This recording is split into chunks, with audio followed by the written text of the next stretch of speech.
ஒரு மனிதனுடைய முதல் தேவை, அடிப்படை தேவை ஆன்ம விழிப்புணர்வு. இந்த உடல், மனம், உயிர் இதோட ஓனர்ஸ் மேனுவலை படிக்காம இதை ஓட்ட ஆரம்பிச்சு வாழ்ந்துட்டு இருக்கீங்க. ஆக்சிடென்டலா இன்னும் ஆக்சிடென்ட் ஆகாம இருக்கு. இந்து சிவிலைசேஷன்ல சோசியல் ஸ்பிரிச்சுவல் கேபிட்டல், இந்த கல்ச்சுரல் கேபிட்டல், இதையெல்லாம் வெகு வேகமா சீரழிச்சிட்டு இருக்கோம். விழித்துக் கொள்ளுங்கள். இன்னொன்னு நல்லா புரிஞ்சுக்கோங்க. நான் முதல்லயே சொன்னேன், ஜென்சி புரட்சி எல்லாம் வேலைக்காகாது. ஜென்சி புரட்சி எல்லாமே பாத்தீங்கன்னா இருக்கிறதையும் சீரழிச்சு விட்டுரும். தேரை இழுத்து தெருவில் விட்டு ஓடி போயிடுவானுங்க. ஜென்சி புரட்சி தீர்வு அல்ல, தனி மனித எழுச்சியே தீர்வு. உங்களுடைய உடல், மனம் இவைகளை பற்றிய கருத்துக்கள் தெளிவாகுமானால் ஆட்டோமேட்டிக்கா உங்க உணவு, உடை, வாழ்க்கை பழக்கம் எல்லாமே அலைன் ஆயிடும். ஒரு ஞான குரு நம்மை பார்ப்பது, அவர் கண் பார்வை நம்ம மேல விழற சாதாரண வேலையை அங்க எல்லாமே முடிஞ்சிருதுங்க. அது விழுந்து விட்டால், அவர் பார்வை உங்கள் மீது விழுந்து, உங்கள் பார்வை அவர் மீது விழுந்து விட்டால் முடிந்தது வாழ்க்கை. ஒரு மனிதனுடைய முதல் தேவை, அடிப்படை தேவை ஆன்ம விழிப்புணர்வு. தன் உடலை பற்றியும், மனதை பற்றியும், உயிரை பற்றியும், வாழ்க்கையை பற்றியும் தெளிந்த தெளிவுக்கு வருதல். அது ஓனர்ஸ் மேனுவல் மாதிரிங்க. ஓனர்ஸ் மேனுவலை படிக்காம கார்ல ஏறி உட்கார்ந்து ஓட்ட ஆரம்பிச்சீங்கன்னா என்ன ஆகும்?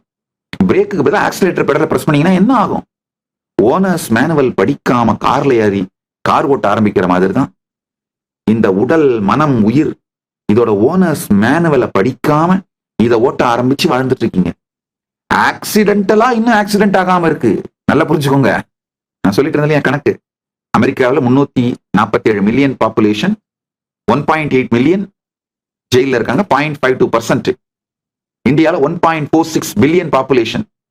இப்ப இதே பாப்புலேஷனுக்கு யூஎஸ்ல இருக்க அதே பர்சன்டேஜ் 0.52% இந்தியாலையும் ஜெயிலுக்கு போனாங்கன்னா 7.7 மில்லியன் பீப்புள் ஜெயில இருப்பாங்க. ஆனா இப்ப இருக்கிறது வெறும் 0.5 மில்லியன் தான் ஜெயில இருக்காங்க. 5,30,000 பேர் தான் ஜெயில இருக்காங்க. நல்லா புரிஞ்சுக்கோங்க.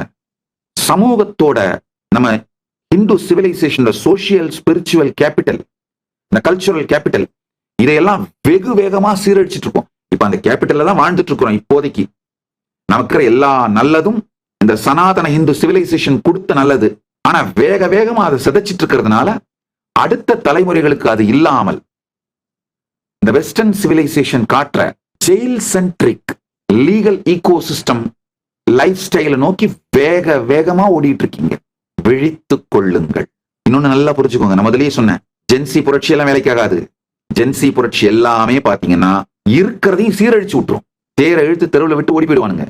அந்த புரட்சியை யார் தூண்டி விடுறாங்களோ அவங்களுக்கு சகாயமா தேவையானது வேணா பண்ணிக்க முடியுமே தவிர ஜென்சி புரட்சி தீர்வு அல்ல, தனி மனித எழுச்சியே தீர்வு.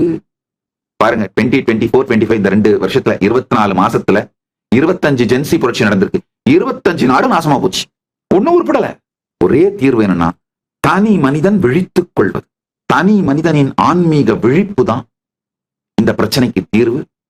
சனாதன இந்து தர்மத்திலையா தனி மனித விழிப்படைந்தவர்களால் மட்டும்தான் இன்னமும் சனாதன இந்து தர்மம் உயிரோட இருக்கே தவிர the living stream is still maintained by those individuals who got enlightened. ஞானம் அடைந்த, பரமுக்தி அடைந்த, ஜீவன் முக்தி அடைந்த, ஆன்மீக விழிப்படைந்த தனி மனிதர்கள் தான் இன்னமும் இந்த சனாதன ஹிந்து ஈகோ சிஸ்டத்தை உயிரோட வச்சிருக்காங்களே தவிர, அதனால தனி மனித விழிப்பு தான் இந்த 2026 குறிக்கோளாக இருக்க வேண்டும். 2026 முதல் குறிக்கோள் உங்க எல்லாருக்குமே உங்கள் உடலை பற்றி, உங்கள் மனதை பற்றி, உங்கள் உயிரை பற்றி நீங்கள் வைத்திருக்கும் கருத்துக்கள் சரியானதாகவும் முழுமையானதாகவும் மாற வேண்டும். வேற ஒண்ணுமே தேவையில்லை. உங்களுடைய உடல், மனம் இவைகளை பற்றிய கருத்துக்கள் தெளிவாகுமானால் ஆட்டோமேட்டிக்கா உங்க உணவு, உடை, வாழ்க்கை பழக்கம் எல்லாமே அலைன் ஆயிடும். இந்த கான்சியஸ் லிவிங்க்கு அலைன் ஆயிடும். என்லைட்டன் லிவிங்க்கு அலைன் ஆயிடும். ஜீவன் முக்த வாழ்க்கைக்கு அலைன் ஆயிடும். அடிப்படையாக செய்ய வேண்டிய இந்த தனி மனித விழிப்புனா என்னன்னு, தனி மனித ஆன்மீக விழிப்பு. முண்டகோபனிஷத்துல ஒரு அருமையான கதை. இந்த கதையை புரிஞ்சுக்கோங்க. 2 பறவைகள், மிக நெருங்கிய நண்பர்கள், ஒரே மரத்துல இருக்கு. அதுல ஒரு பறவை மரத்து மேல உச்சியில இருக்கு, அமைதியா உட்கார்ந்துருக்கு. தங்க ஒளியோடு தக தக தக தக தகன்னு அவ்வளவு இனிமையா அமைதியா உட்கார்ந்துருக்கு. இன்னொரு பறவை, கொஞ்சம் சின்ன பறவை, கீழே ஒரு கிளைக்கும் இன்னொரு கிளைக்கும் தாவி தாவி ஓடிட்டு இருக்கு. திடீர்னு ஒரு கிளையில தாவி பழத்தை சாப்பிடுது. அது ரொம்ப டேஸ்டா இருக்கு அப்படின்னு, இனிமையான பழம்னு நல்லா ருசிச்சுக்கிட்டே இன்னொரு கிளைக்கு தாவி இன்னொரு பழத்தை சாப்பிடுது. அது ஆனா கசப்பான பழமா இருக்கு. உடனே துப்பிட்டு வேன்னு கஷ்டப்பட்டு நொந்துட்டு மரத்தையும் வாழ்க்கையையும் சுத்தி இருக்கவங்களையும் எல்லாரையும் திட்டிட்டு,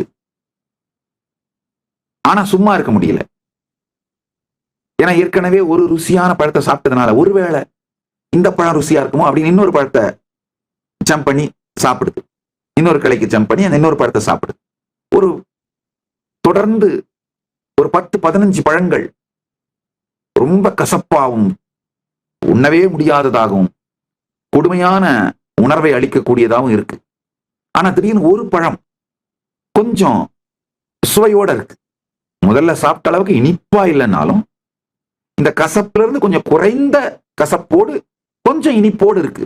உடனே அதுக்கு அந்த பறவைக்கு உற்சாகம் வந்துருது. ஆஹா, பரவாயில்ல. அப்ப திரும்ப ஆரம்பிக்குது. திடீர்னு ஒரு பழம் இனிப்பா வருது, ஆனா பல பழங்கள் கசப்பா வருது. இப்படியே சாப்பிட்டுட்டு இருக்கு. அழுந்து கேளுங்கள், இந்த சின்ன பறவை இங்கேயும் அங்கேயும் இந்த கலையிலையும் அந்த கலையிலையும் தாவி இந்த புளிப்பு பழம், கசப்பு பழம், இனிப்பு பழம் இதெல்லாம் சாப்பிட்டு சாப்பிட்டு ஒரு காலகட்டத்துல ரொம்ப கொடுமையா நிறைய கசப்பு பழங்களாவே இருந்ததுனால, இது என்னடா இது, ஒரே ஒரு இனிப்பு பழம் வந்தா 100 கசப்பு பழம் வருது அப்படின்னு குழம்பி துயருற்று மெதுவா மேல பார்க்குது.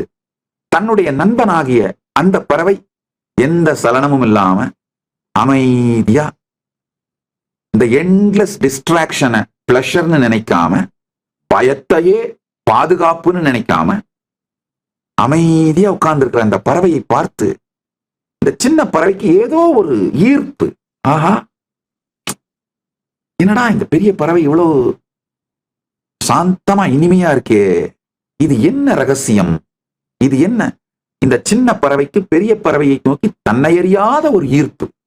பெரிய பறவையும் சின்ன பறவையை பார்த்து கண்களாலேயே தான் இருக்கின்ற அந்த நிலையினுடைய உயர்வையும் ஆனந்தத்தையும் சின்ன பறவை மேல பொழியுது. நல்லா புரிஞ்சுக்கொண்ட சரியான நேரத்தில் சரியான நபர்களோட கண்ல படுறதுதான் வாழ்க்கையிலேயே மிகப்பெரிய நன்மைங்கயா.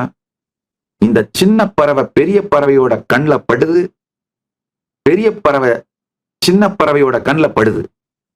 இதுல ஒரு முக்கியமானது, சில நேரம் இந்த சின்ன பறவை பெரிய பறவையை பார்க்காம இந்த மரங்கள்ல கிளைகள்ல தாவி எதையாவது கொத்தி தின்னுட்டு விளையாடிட்டு இருந்தாலும், பெரிய பறவை தன்னுடைய சக்தியினால், சங்கல்ப சக்தியினாலேயே அது அந்த சின்ன பறவையை பார்க்கறதுனால சின்ன பறவையை தன்னை நோக்கி பார்க்க வைக்கின்றது. நல்லா புரிஞ்சுக்கோங்க, பெரிய பறவை சின்ன பறவையை பார்த்து சின்ன பறவையை தன்னை நோக்கி பார்க்க வைக்கின்றது. அப்பதான் அந்த சின்ன பறவை இந்த குழப்பம் துக்கம் இதெல்லாம் மூழ்கிட்டு இருக்கிறதுல இருந்து விடுபட்டு கொஞ்சம் நிமிர்ந்து, என்னதான் நடக்குது, அந்த பறவை இப்படி இருக்கே, நாம ஏன் இப்படி இருக்கோம், நமக்கு ஏன் இவ்வளவு கஷ்டம், நமக்கு ஏன் இவ்வளவு துக்கம், இதுல இருந்து எப்படித்தான் வெளியில வர்றது அப்படின்னு யோசிக்க துவங்குகிறது. ஆழ்ந்து புரிந்து கொள்ளும், என்னுடைய வாழ்க்கையில் இருக்கின்ற அத்துணை நன்மையும் நான் ஒரே ஒரு காரணம் தான் சொல்லுவேன். சரியான நேரத்தில் சரியான நபர்களின் கண் என் மீது பட்டது, என்னுடைய கண் அவர்கள் மீது படுமாறு அவர்கள் செய்தார்கள். அதுதான், வேற எதுவும் கிடையாது. மொத்தமா நித்யானந்தரோட வாழ்க்கை மொத்தத்தையும் ஒரு லைன்ல சொல்லிடுறாங்க. சரியான நபர்கள் சரியான காலகட்டத்தில் அவர்கள் கண் என் மீது விழுந்தது, என் கண் அவர்கள் மீது விழும் வகையிலே அவர்கள் செய்தார்கள். அவ்வளவுதாங்க. என் வாழ்க்கையில் இருக்கிற ஞானம், அனுபவம், அனுபூதி, நன்மை, நான் உலகத்துக்கு செஞ்சிருக்கிற ஏதாவது நன்மை இருந்தால், என் வாழ்க்கையில நல்லதுன்னு நீங்க எதையாவது நினைச்சீங்கன்னா அதுக்கு ஒரே காரணம் இதுதான். பாத்துக்கோங்க, சரியான நேரத்துல சரியான நபர்கள் அவர்கள் கண் பார்வை என் மீது விழுந்தது, அதனால் என் பார்வை அவர்கள் மீது விழுமாறு தூண்டினார்கள், செய்தார்கள். அவ்வளவுதாங்க. மீதி எல்லாம் தானா நடந்துருச்சுங்க. ஒரு ஞான குரு நம்மை பார்ப்பது, அவர் கண் பார்வை நம்ம மேல விழறது சாதாரண வேலை இல்லைங்க. அங்க எல்லாமே முடிஞ்சிருதுங்க. அது விழுந்து விட்டால் அவர் என்ன பண்ணணுமோ பண்ணுவாரு. கரெக்டா உங்கள் பார்வை அவர் மீது விழ வைத்தே தீருவார். அவர் பார்வை உங்கள் மீது விழுந்து, உங்கள் பார்வை அவர் மீது விழுந்து விட்டால் முடிந்தது வாழ்க்கை. துக்கம், துயரம், இதெல்லாம் பட்டு, கஷ்டப்பட்டு, துக்கப்பட்டு, துயரப்பட்டு, இது எல்லாம் பட்டு கொண்டிருக்கும் வாழ்க்கை முடிந்தது. அதுக்கு மேல சர்வ சுதந்திர, சர்வ ஆனந்த, ஜீவன் முக்த வாழ்க்கை தான். மீண்டும் ஒருமுறை கதவை திற, காற்று வரட்டும். பகவான் ஸ்ரீ நித்யானந்த பரமசிவம் அருளும் சிறப்பு நீரலை சத்சங்கம்.